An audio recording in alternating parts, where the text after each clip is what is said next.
I want to be done with that. Do you mean for now? Do you mean done with that? What do you mean? Done with it. You know, I think closing the chapter on Kid Cudi, I just don't have it in me. I don't have the desire. What the bruh? Oh my God!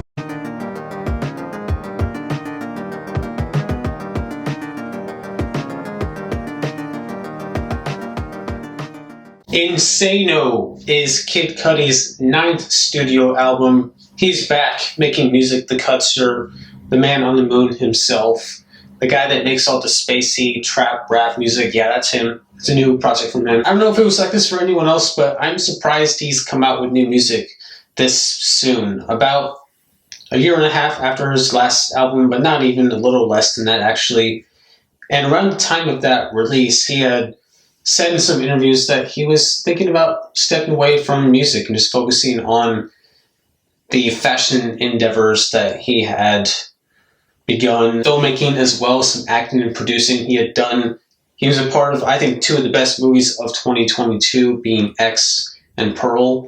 So if he continued down that route, and I think he is going to, what if he had just like stuck to that? I think that would have been fine too, but he's still doing music apparently. But I'm not disappointed by that at all, because I really do enjoy some of his music. Some of it I don't like as well, but certain projects of his have meant a lot to me and I've really enjoyed over the years. So I'm happy to see him still going at it, still doing it, because I think he's good at it. And I feel like this is a really different release from Kid Cudi here, as there are certain lyrical themes, aesthetics to the album overall that are not like other albums of his. For example, DJ Drama is yelling and doing his normal thing that he does on other albums, Gangsta Girls, or projects.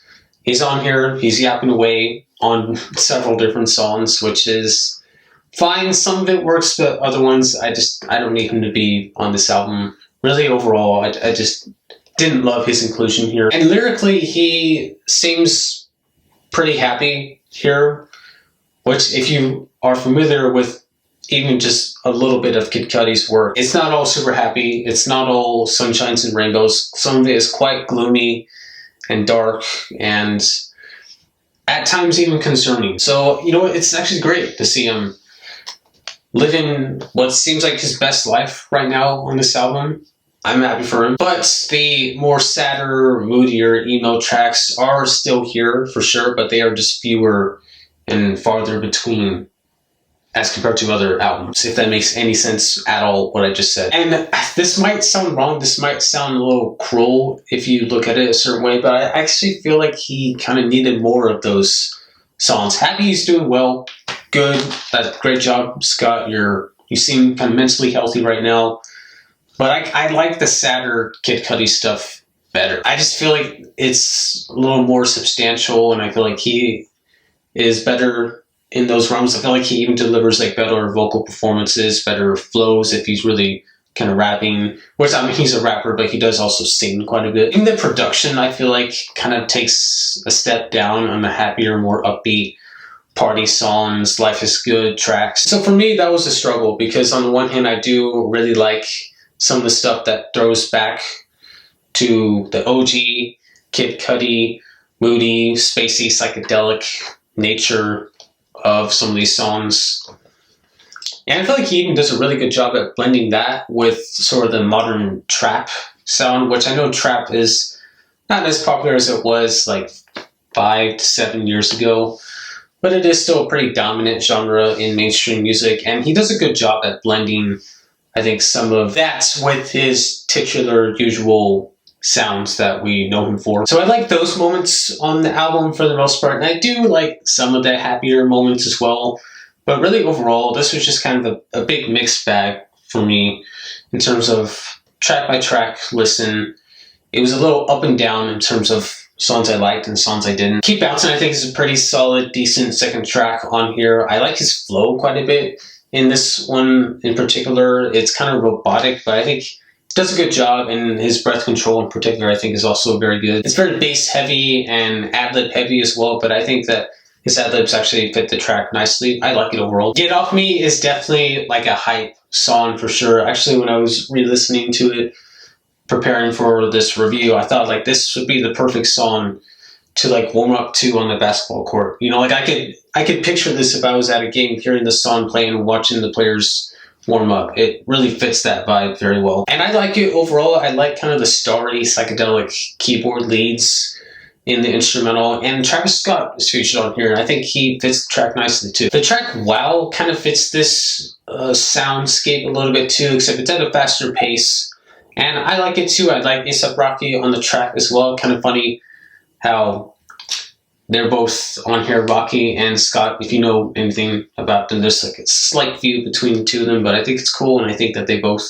complement the songs well. There's even a nice little mini beat switch. We get about a minute and a half left in the song around there. It's short-lived, but I think it's nice, and I think it was a good way to diversify the instrumental on this one. We hit kind of a pretty big dry spell of tracks on here. A lot of songs coming after this that I really don't care for until we reach At the Party, which was one of the lead singles on here. Travis Scott is back on this one, and Pharrell Williams providing a vocal performance as well as the production. And he is what makes this track for me. Really like his feature on here, the way he delivers it to the "we were just there at the party, she was drinking probably, she's serious, not sorry. And his production, very 808s heavy, which lately Pharrell has just liked doing a lot for some reason.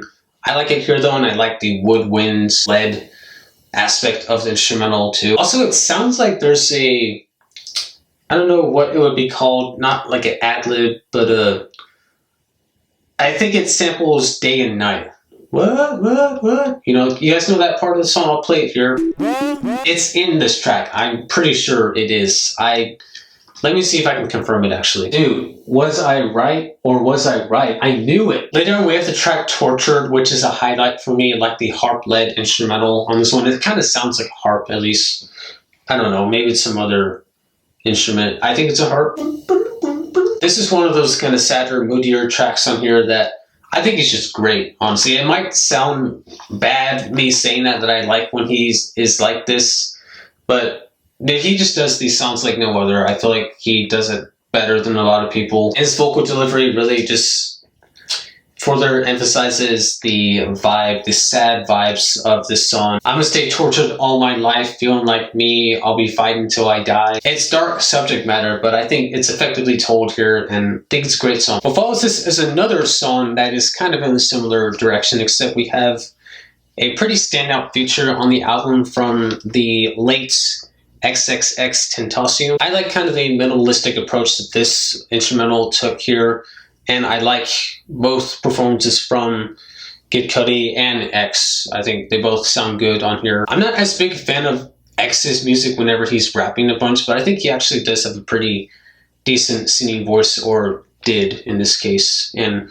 I think it sounds good here. Later on, we have Funky Wizard Smoke, another great highlight on here for me. This one kind of blends happy and sad Cudi. Like, it sounds happy, it sounds like he feels uplifted in the way on this song, but there is sort of a lingering feeling of melancholy on here too. And I really like the piano on here a lot. It's a very satisfying progression that it plays, and the vocal samples I think are a nice touch too. Just a really good song. Ranger Boys, we have another kind of pluckily led beat on here. I think it's like a mandolin.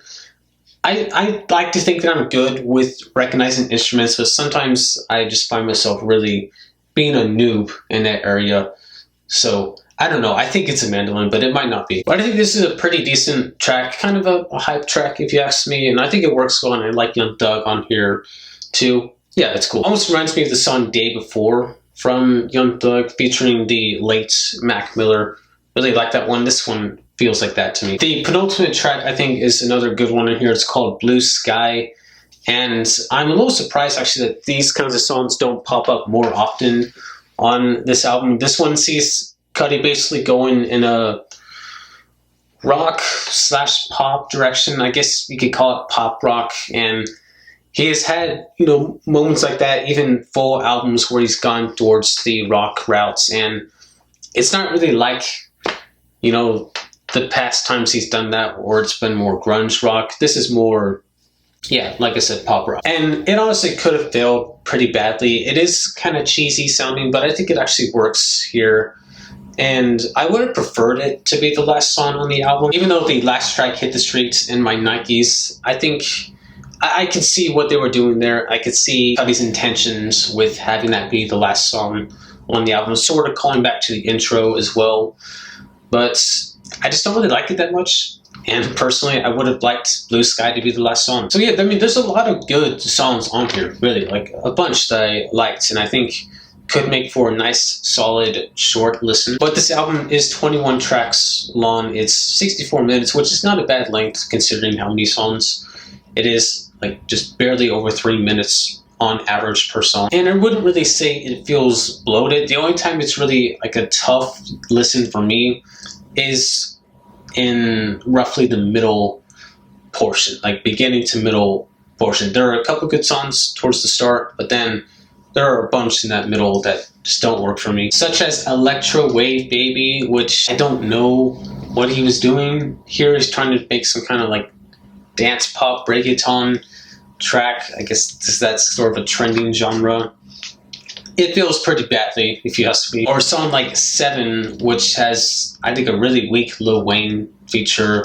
Pretty cringy bars throughout this track from both of them. Or a track like Porsche Topless towards the end of the album, which I think is just very repetitive and not really interesting musically or lyrically, just kind of a nothing song. I liked a lot of the ideas presented here, and I do think it works on several occasions, but I think there are more occasions than not where it doesn't work. But I can't say that's enough to generate a negative rating for this album. This was not a bad listen. This was a fine album, but it could have been better. It just could have been a lot better. I could see this being a lot better if one, the running time was trimmed down a significant amount. And 2, I feel like if there was more of a focus on the lyrical content of this thing, because it is just kind of all over the place. Overall, Insano for me would get a 6 out of 10, 6.0. I would say it is a step down from Intergalactic for me,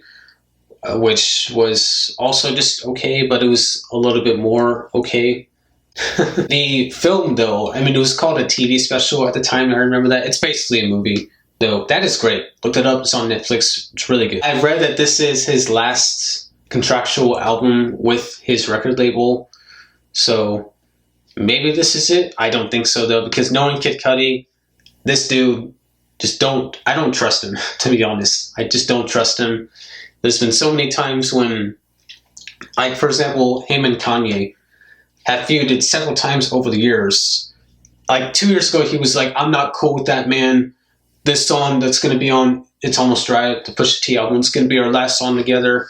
And then at the end of last year, like, they're reunited and they're friends again. I knew it. I knew once that quote came out a couple years ago, there's no way it's going to last, and of course it didn't. I don't mean to be ranting. I like Kid Cudi. I just find him a little frustrating how he's just somewhat hypocritical at times, but it's okay. I get it. We're human. It happens to the best of us. And I like him as a person, and as an artist, I like him quite a bit. I don't know where I was going with that. This album was cool. Yeah, I didn't mind it. I want to know what you guys think about it, though. Top tracks, let me know. And that's all I got for you guys. Thank you for watching very much, and I'll see you whenever my next video is. Peace out.